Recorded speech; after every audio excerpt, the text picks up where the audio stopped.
ಎಲ್ಲರಿಗೂ ನಮಸ್ಕಾರ. ವಂಗಿರಣ ಎಜುಕೇಷನ್ ಚಾನಲ್ಗೆ ಸ್ವಾಗತ. ಕನ್ನಡ ಬೋಧನಾಶಾಸ್ತ್ರ ಬರುವಂತಹ ಭಾಷಾ ಕಲಿಕೆಯ ತತ್ವಗಳು ತಮಗೆಲ್ಲರಿಗೂ ತರಗತಿಗೆ ಸ್ವಾಗತ. ಮೊದಲನೇದಾಗಿ ಮೊದಲು ಮಾತೃಭಾಷೆ ಅನ್ನುವಂಥದ್ದು ನೋಡಿ, ಮಕ್ಕಳಿಗೆ ಮೊದಲು ಅವರ ಮಾತೃಭಾಷೆಯನ್ನು ಕಲಿಸಬೇಕು. ಸಾಮರ್ಥ್ಯ ಗಳಿಸಿದ ಮೇಲೆ ಅವಶ್ಯಕತೆ ಇದ್ದರೆ ಪರಭಾಷೆಯನ್ನು ಕಲಿಸಬಹುದು. ಮಾತೃಭಾಷೆಯನ್ನು ಕಲಿಸುವ ಮೊದಲು ಪರಭಾಷೆಯನ್ನು ಕಲಿಸಿದ್ದಲ್ಲಿ ಮಕ್ಕಳ ವ್ಯಕ್ತಿತ್ವ ವಿಕಾಸ ಸಮರ್ಪಕವಾಗಿ ಆಗುವುದಿಲ್ಲ. ನೋಡಿ, ಯಾವತ್ತಿಗೂ ನಾವು ಶಾಲೆಗೆ ದಾಖಲಾದಂಥ ಮಗುವಿಗೆ ಮೊದಲು ನಾವೇನು ಮಾಡಬೇಕು, ಮಾತೃಭಾಷೆಯಲ್ಲಿಯೇ ಶಿಕ್ಷಣವನ್ನು ಕೊಡಿಸಬೇಕು ಅನ್ನುವಂಥದ್ದು ಭಾಳಷ್ಟು ಇಂಪಾರ್ಟೆಂಟ್ ಆಗಿರುವಂಥದ್ದು.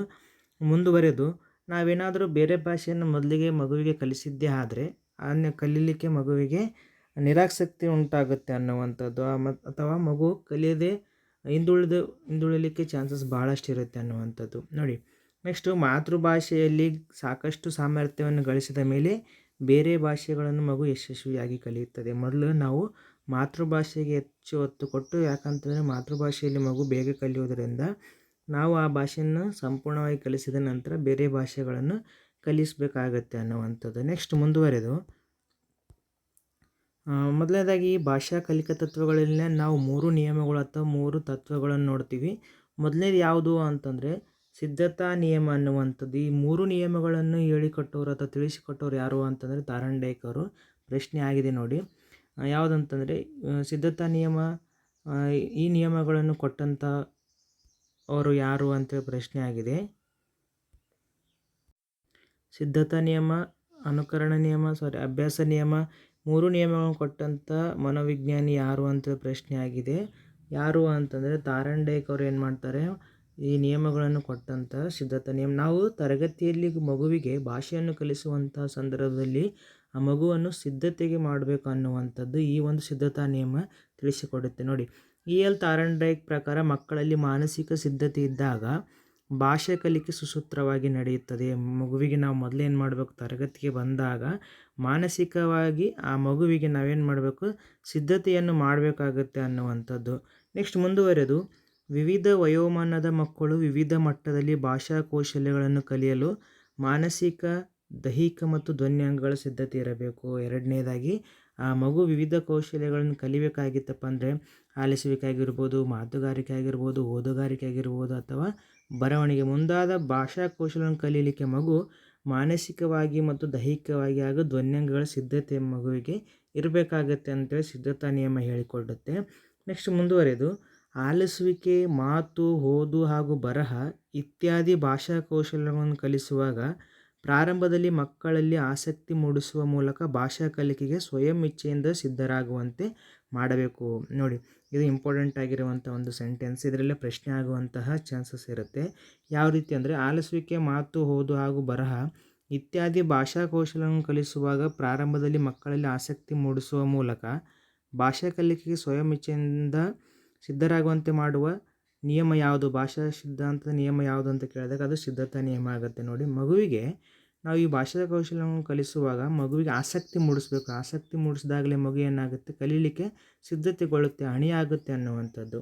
ನೆಕ್ಸ್ಟ್ ಮುಂದುವರೆದು ವಿವಿಧ ರೀತಿಯ ಸಚಿತ್ರ ಪಟಗಳು, ವರ್ಣಮಾಲೆ ಚಾರ್ಟುಗಳು, ನೋಡಿ ಕಲಿಯುವ ಸಾಧನಗಳು, ರೇಡಿಯೋ, ಧ್ವನಿ ಮುದ್ರಣ ಯಂತ್ರಗಳು, ಸಚಿತ್ರ ವಾಕ್ಫಲಕಗಳು ಮುಂತಾದ ಸಲಕರಣೆಗಳನ್ನು ಬಳಸುವುದರ ಮೂಲಕ ಮಕ್ಕಳನ್ನು ಪ್ರೇರೇಪಿಸಬೇಕು. ನಾವು ಕೇವಲ ತರಗತಿಯಲ್ಲಿ ಮಗು ಸಿದ್ಧತೆ ಮಾಡ್ತೀವಿ ಅಂತಂದರೆ ಸಾಧ್ಯವಿಲ್ಲ. ಆ ಸಿದ್ಧತೆ ಮಾಡುವಂಥ ಸಂದರ್ಭದಲ್ಲಿ ಮಗುವಿಗೆ ವಿವಿಧ ಸಲಕರಣೆಗಳ ಮೂಲಕ ಮಗುವನ್ನು ಕಲಿಕೆಗೆ ಸಿದ್ಧಗೊಳಿಸಬೇಕಾಗುತ್ತೆ ಅನ್ನುವಂಥದ್ದು. ನೆಕ್ಸ್ಟ್ ಮುಂದುವರೆದು ಎರಡನೇ ನಿಯಮ ಯಾವುದು ಅಂತಂದರೆ ಅದು ಅನುಕರಣ ನಿಯಮ ಅನ್ನುವಂಥದ್ದು. ಅನುಕರಣೆ ನಿಯಮ ಏನು ಹೇಳುತ್ತೆ ನೋಡಿ, ಮಕ್ಕಳು ಸಹಜವಾಗಿ ಅನುಕರಣೆಯ ಮೂಲಕ ಭಾಷೆಯನ್ನು ಕಲಿಯುತ್ತಾರೆ. ಇದು ಪ್ರಶ್ನೆ ಆಗಿದೆ. ಮಕ್ಕಳು ಯಾವುದರ ಮೂಲಕ ಭಾಷೆಯನ್ನು ಕಲಿಯುತ್ತಾರೆ ಅನ್ನುವಂಥದ್ದು ಅನುಕರಣ ಒಂದು ನಿಯಮದ ಮೂಲಕ ಅಥವಾ ಅನುಕರಣೆ ಮೂಲಕ ಭಾಷೆಯನ್ನು ಕಲಿಯುತ್ತಾರೆ ಅನ್ನುವಂಥದ್ದು. ನೆಕ್ಸ್ಟ್ ಎರಡನೇದಾಗಿ ಮಗು ಶೈಶವಾವಸ್ಥೆಯಲ್ಲಿಯೇ ತಾಯಿಯನ್ನು ಅನುಕರಿಸಿ ಭಾಷೆಯನ್ನು ಕಲಿಯುತ್ತದೆ. ಮಗು ಯಾವಾಗಂತಂದರೆ ಮಗು ಕುಟುಂಬದಲ್ಲಿ ಇರೋದರಿಂದ ಮೊದಲು ತಾಯಿಯೇ ಮೊದಲ ಗುರು ಅಂತ ಹೇಳ್ತೀವಿ.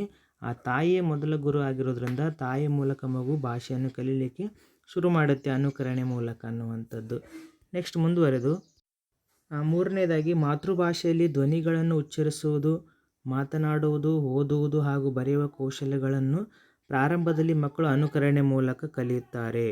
ನೋಡಿ, ಪ್ರಾರಂಭದಲ್ಲಿ ಮಗು ಏನು ಮಾಡುತ್ತೆ, ಮನೆಯಲ್ಲಿ ತಂದೆ ತಾಯಿಗಳ ಮೂಲಕ ಅಥವಾ ಅಣ್ಣಂದಿರ ಮೂಲಕ ಉಚ್ಚಾರ ಮಾಡೋದನ್ನು ಕಲಿಯುತ್ತೆ. ಕೆಲವು ಪದಗಳನ್ನು ತಪ್ಪು ಹೇಳಿದಾಗ ಅವುಗಳನ್ನು ತಿದ್ದುವುದರ ಮೂಲಕ ತಂದೆ ತಾಯಿಗಳು ಅದನ್ನು ಸರಿಯಾದ ಉಚ್ಚಾರಣೆ ಮಾಡ್ತಾರೆ. ಮುಂದೆ ಅದು ಮಗು ಶಾಲೆಗೆ ಬಂದಾಗಲೂ ಕೂಡ ಅದು ಬರವಣಿಗೆ ಕೌಶಲ್ಯ ಮುಂತಾದ ಕೌಶಲ್ಯಗಳಲ್ಲಿ ಅನುಕರಣೆ ಮೂಲಕ, ಶಿಕ್ಷಕರ ಅನುಕರಣೆ ಮೂಲಕ ಕಲಿಯುತ್ತೆ ಅನ್ನುವಂಥದ್ದು. ನೆಕ್ಸ್ಟ್, ಶಾಲೆಗೆ ಬಂದ ಮೇಲೆ ಮಕ್ಕಳು ಶಿಕ್ಷಕರನ್ನು ಅನುಕರಿಸುತ್ತಾ ಮಾತು, ಸಂಭಾಷಣೆ, ಉತ್ತರಿಸುವುದು, ಓದುವುದು, ಬರೆಯುವುದು, ಮಾತನಾಡುವುದನ್ನು ಕಲಿಯುತ್ತಾರೆ. ನೋಡಿ, ಅನುಕರಣೆ ನಿಯಮ ಏನು ಹೇಳುತ್ತೆ ಅಂದರೆ, ಅನುಕರಣೆ ಮೂಲಕ ಮಗು ಇಲ್ಲಿ ಕಲಿಯುತ್ತೆ ಅನ್ನುವಂಥದ್ದು. ಯಾವ ರೀತಿ? ಶಿಕ್ಷಕರನ್ನು ನೋಡುತ್ತಾ ಅವರ ಹಾವಭಾವಗಳನ್ನ ಯಾವ ರೀತಿಯಾಗಿದ್ದಾವೆ, ಅವರು ಯಾವ ಉಚ್ಚಾರಣೆ ಮಾಡುವಂಥ ಶಬ್ದಗಳು ಯಾವ್ಯಾವಿದ್ದಾವೆ, ಯಾವ ಸಮಯದಲ್ಲಿ ಓದಬೇಕು, ಯಾವ ಸಮಯದಲ್ಲಿ ಬರಿಬೇಕು, ಯಾವ ರೀತಿಯಾಗಿ ವರ್ತನೆ ಮಾಡಬೇಕು ಅನ್ನುವಂಥದ್ದು ಶಾಲೆಯಲ್ಲಿ ಮಗು ಶಿಕ್ಷಕರನ್ನು ನೋಡಿ ಕಲಿಯುತ್ತೆ ಅನ್ನುವಂಥದ್ದು. ಇದು ಇಂಪಾರ್ಟೆಂಟ್ ಆಗಿರುವಂಥ ಒಂದು ಸೆಂಟೆನ್ಸ್. ನೋಡಿ, ಯಾವ ರೀತಿ ಪ್ರಶ್ನೆ ಆಗ್ಬೋದು ಅಂದರೆ, ಶಾಲೆಗೆ ಬಂದ ಮೇಲೆ ಮಕ್ಕಳು ಶಿಕ್ಷಕರನ್ನು ಅನುಕರಿಸುತ್ತಾ ಮಾತು, ಸಂಭಾಷಣೆ, ಉತ್ತರಿಸುವುದು, ಓದುವುದು, ಬರೆಯುವುದು, ಮಾತನಾಡುವುದನ್ನು ಕಲಿಯುವುದು ಯಾವ ಒಂದು ನಿಯಮದಲ್ಲಿ ಒಳಗೊಂಡಿದೆ ಅನ್ನುವಂಥದ್ದು ಪ್ರಶ್ನೆ ಆಗುವಂತಹ ಚಾನ್ಸಸ್ ಇದೆ. ನೆಕ್ಸ್ಟ್ ಮುಂದುವರೆದು ಕೊನೆಯದಾಗಿ ಯಾವುದಂದರೆ, ಪ್ರಾಥಮಿಕ ಹಂತದಲ್ಲಿ ಮಕ್ಕಳ ಭಾಷಾ ಕಲಿಕೆ ಹೆಚ್ಚಾಗಿ ಶಿಕ್ಷಕರ ಭಾಷಾ ಸಾಮರ್ಥ್ಯ ಹಾಗೂ ಅಭ್ಯಾಸದ ಮೇಲೆ ಅವಲಂಬಿಸಿರುತ್ತದೆ. ನೋಡಿ, ಮಕ್ಕಳ ಒಂದು ಭಾಷಾ ಕಲಿಕೆ ಏನಾಗಿರುತ್ತೆ ಅಂದರೆ, ಪ್ರಾರಂಭದಲ್ಲಿ ಅಂದರೆ ಪ್ರಾಥಮಿಕ ಹಂತದಲ್ಲಿ ಶಿಕ್ಷಕರ ಒಂದು ಭಾಷಾ ಸಾಮರ್ಥ್ಯ ಹಾಗೂ ಅಭ್ಯಾಸ, ಶಿಕ್ಷಕರು ಯಾವ ರೀತಿಯಾಗಿ ಕಲಿಸ್ತಾರೋ ಆ ಮಗು ಹೆಚ್ಚಿನ ವಿಷಯವನ್ನು ಕಲೀಲಿಕ್ಕೆ ಇದು ಸಹಾಯಕಾರಿ ಆಗುತ್ತೆ ಅನ್ನುವಂಥದ್ದು. ನೆಕ್ಸ್ಟ್ ಮುಂದುವರೆದು ಮೂರನೇದಾಗಿ ಅಭ್ಯಾಸ ನಿಯಮ ಅನ್ನುವಂಥದ್ದು. ಈ ಅಭ್ಯಾಸ ನಿಯಮ ಏನು ಹೇಳಿಕೊಡುತ್ತೆ? ಮೊದಲನೇದಾಗಿ ನೋಡಿ, ಅಭ್ಯಾಸ ಅನ್ನುವಂಥದ್ದು ಪ್ರಾಕ್ಟೀಸ್ ಅಂತೇಳಿ ನಾವು ಕರಿತೀವಿ. ಮೊದಲನೇದಾಗಿ ಭಾಷಾ ಕಲಿಕೆ ಅನುಕರಣೆಯಿಂದ ಪ್ರಾರಂಭವಾಗಿ ಅಭ್ಯಾಸಗಳ ಮೂಲಕ ಬಲಗೊಳ್ಳುತ್ತದೆ. ನೋಡಿ, ಭಾಷೆ ಅನ್ನುವಂಥದ್ದು ಅನುಕರಣೆ ಮೂಲಕ, ತಾಯಿಯ ಮೂಲಕ ಅನುಕರಣೆ ಮೂಲಕ ಪ್ರಾರಂಭವಾಗಿ ಶಾಲೆಯಲ್ಲಿ ನಾವು ಆ ಮಗುವಿಗೆ ಸಿದ್ಧತೆಗೊಳಿಸಿ ಅನಂತರ ಅಭ್ಯಾಸಗಳನ್ನು ಪ್ರಾಕ್ಟೀಸನ್ನು ಕೊಟ್ಟು ಮಗುವಿಗೆ ಏನಾಗುತ್ತೆ, ಅದು ಭಾಷಾ ಕಲಿಕೆ ಅನ್ನುವಂಥದ್ದು ದೃಢವಾಗಿ ನೆಲೆಯೂರುತ್ತೆ ಅನ್ನುವಂಥದ್ದು. ಎರಡನೇದಾಗಿ ಇಲ್ಲಿ ಪ್ರಶ್ನೆ ಆಗಿದೆ ನೋಡಿ, ಯಾವ ರೀತಿ ಅಂತಂದರೆ, ಭಾಷಾ ಕಲಿಕೆ ಅನುಕರಣೆಯಿಂದ ಪ್ರಾರಂಭವಾಗಿ ಯಾವುದರ ಮೂಲಕ ಬಲಗೊಳ್ಳುತ್ತದೆ ಅಂಥೇಳಿ. ಅದು ಅನುಕರಣೆ ಮೂಲಕ, ಅಭ್ಯಾಸದ ಮೂಲಕ, ಸಿದ್ಧತೆಯ ಮೂಲಕ, ನೆಕ್ಸ್ಟ್ ಬೇರೆ ಯಾವುದಾದೊಂದು ಆಪ್ಷನ್ಸ್ ಕೊಟ್ಟಿರೋದು ಪ್ರಶ್ನೆ ಆಗುವಂತಹ ಚಾನ್ಸಸ್ ಇರುತ್ತೆ ನೋಡಿ.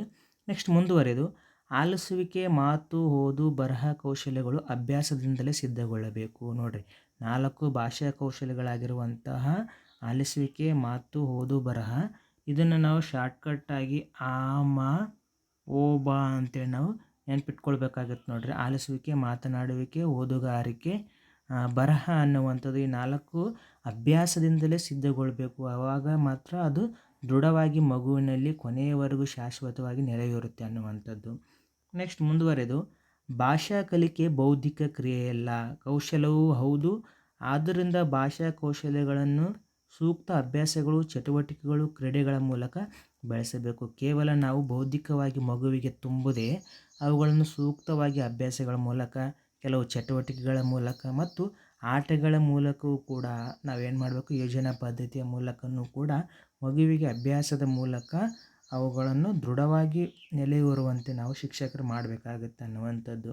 ನೆಕ್ಸ್ಟ್ 4ನೇದಾಗಿ ಭಾಷಾ ಶಿಕ್ಷಕರು ವಿವಿಧ ರೀತಿಯ ಕ್ರಮಬದ್ಧ ಭಾಷಾಭ್ಯಾಸಗಳನ್ನು, ಚಟುವಟಿಕೆಗಳನ್ನು ತರಗತಿಯಲ್ಲಿ ಒದಗಿಸಬೇಕು. ನೋಡಿ, ಕೇವಲ ಅಭ್ಯಾಸದಲ್ಲಿ ನಾವು ಪ್ರಶ್ನೆಗೆ ಸಂಬಂಧಪಟ್ಟ ಅಂದರೆ ಪ್ರಶ್ನೆ ಉತ್ತರಗಳಿಗೆ ಸಂಬಂಧಪಟ್ಟಂಥ ಪ್ರಶ್ನೆಗಳನ್ನು ಕೊಡದೆ ಅಥವಾ ನಾವು ಪ್ರಾಕ್ಟೀಸನ್ನು ಮಾಡುವಾಗ ಭಾಷಾಭ್ಯಾಸ ವಿಷಯಗಳನ್ನು ಕೂಡ ಮಗುವಿಗೆ ಏನು ಮಾಡಬೇಕು, ಅಭ್ಯಾಸದಲ್ಲಿ ಕೊಡಬೇಕು. ಅಂದಾಗ ಆ ಪಾಠ ಮಗುವಿಗೆ ಅರ್ಥವಾಗುತ್ತೆ, ಅದು ಶಾಶ್ವತವಾಗಿ ನೆಲೆಯೂರುತ್ತೆ ಅನ್ನುವಂಥದ್ದು. ಮತ್ತು ಚಟುವಟಿಕೆಗಳನ್ನು ಕೂಡ ನಾವು ತರಗತಿಯಲ್ಲಿ ಒದಗಿಸಬೇಕಾಗುತ್ತೆ ಅನ್ನುವಂಥದ್ದು. ಧನ್ಯವಾದಗಳು.